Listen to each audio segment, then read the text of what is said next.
The new Michael Jackson film kind of portrays him like a Disney princess. And I know that sounds crazy to say at first, but hear me out for a second. Because the premise of the whole movie was basically a gifted child who's trapped by an authority figure, i.e. Joe Jackson, who also dreams of freedom while everybody around him profits off of his talent. Is that not basically every Disney movie ever made? And the weird part is the comparison starts to make more sense the deeper you go, because most Disney princess stories kind of like hone in on that sense of isolation. I mean, yeah, you have castles and magic, but I mean, the core theme of most Disney princess movies is feeling alone. Like gifted young people being trapped in environments that control them while secretly wanting another life. And that's exactly how Michael's story is framed in the biopic, especially with Joe Jackson. Joe isn't really portrayed like a father figure in this film. He kind of feels like an authority figure in a dark fairy tale. Everything revolves around work, performance, and discipline. And Michael's gift is treated like something that belongs to the family machine instead of his own individual talent. And the movie constantly shows Michael being trapped by that. Like he's carrying everybody else's dreams on his back before he's even old enough to understand what that even means. And that's where the Disney princess comparison really kicks in for me. Because think about characters like Rapunzel or Ariel. Like their stories are basically, I know that there's something more out there for me, but I'm stuck in a life someone else chose. That's Michael in this movie. He doesn't just want fame, but he also wants freedom and control of his own life. And also the ability to become his own person outside of the Jackson 5 machine. And the crazy thing is, music becomes his version of escaping the tower. That's why so much of Michael Jackson's art felt so magical and dreamlike later in his life. Because fantasy kind of became survival for him in a way. When someone spends their childhood under extreme pressure, especially as a performer, their mind usually goes one of two ways. Either they become completely hardened or they retreat inwards and create a fantasy world to cope.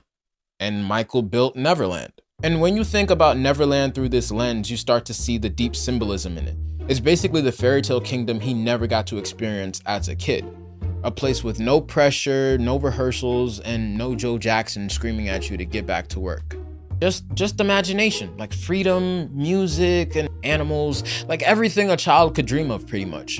And you could see it as Michael being eccentric, but really, he's compensating. And the movie accidentally makes this feel sadder because it's like the more talented Michael became, it's like the less freedom he actually seems to have. Like everybody needs something from him. Like his father needs him, the group needs him. And it was especially funny with that scene with Joe Jackson and Don King talking about the Victory Tour. It was like super cartoony. It's like two evil supervillains talking about their master plan against the main protagonist. And Don King going, will Michael be there? It just adds the cherry on top to the cartoony evil that I'm talking about. And there was no point in this movie where Michael was treated like a child or even a human being by his father.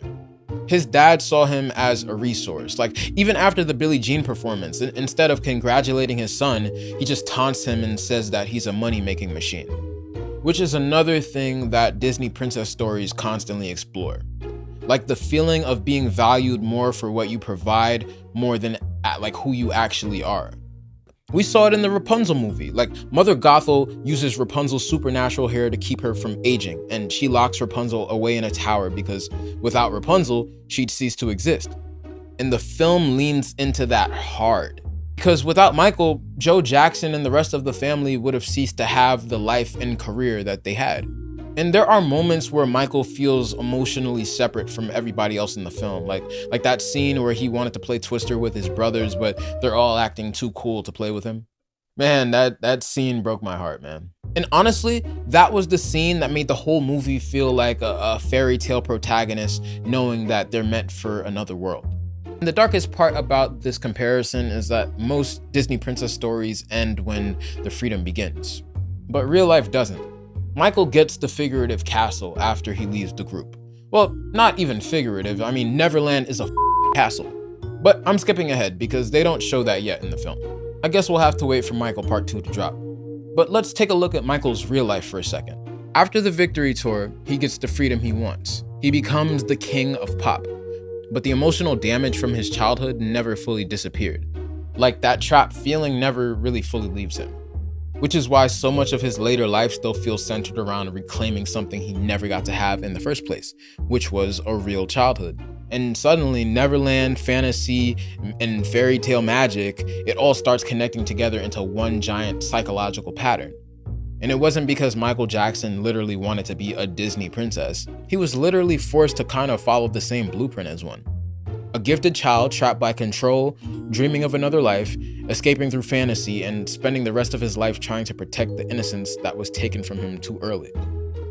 But overall, I think that this film does good with highlighting the most impactful moments that Michael was known for during his rise to megastardom. This film is literally just like a slideshow of his life, which I kind of expected it to be because there's too much to cover in Michael's life, and the film is only 2 hours and 10 minutes long. But I honestly wouldn't mind seeing a limited series with Jafar returning to his role as his uncle. That would be fire. And to address the critics saying that this movie was terrible because they left out the allegations, first off, the timeline in this movie happens before any of that stuff even took place. And secondly, this movie was meant to be a celebration of Michael's life and legacy, okay? And I think they'll do more for the second film since we left off on the bad tour. But overall, I think that this movie deserves all the praise that it gets from Michael fans.